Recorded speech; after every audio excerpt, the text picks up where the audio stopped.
7 मार्च या दिवशी व्यावसायिक सिलेंडरचा पुरवठा थांबला गेल्यानं संपूर्ण देशात संकट निर्माण झाल्याची स्थिती असून आज 8 दिवस होऊनही परिस्थिती जैसे आहे.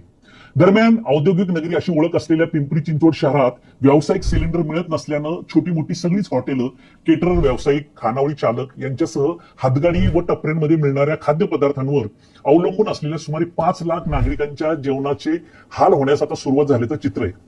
ही स्थिती अत्यंत गंभीर वळणावर असून अजून 8 दिवस व्यावसायिक सिलेंडरचा पुरवठा प्रक्रिया सुरू न झाल्यास 2 वेळच्या जेवणासाठी कोरोनापेक्षाही भयंकर संकट या 5 लाख नागरिकांवर येऊ शकतं अशी स्थिती आहे.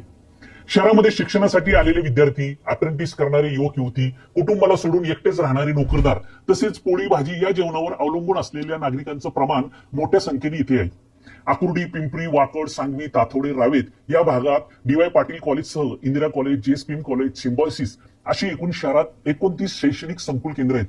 येथे शिकणारे परप्रांतीय विद्यार्थी तसेच पुणे जिल्ह्याच्या बाहेरील विद्यार्थी भोसरी व पिंपरी एमआयडीसी परिसर, तळवडे, चाकण, हिंजवडी या औद्योगिक पट्ट्यात नोकरी करणारे व खानावळींवर तसेच हातगाडीवर मिळणाऱ्या खाद्यपदार्थांवर भूक भागणाऱ्यांची संख्या सुमारे 5 लाख इतकी आहे.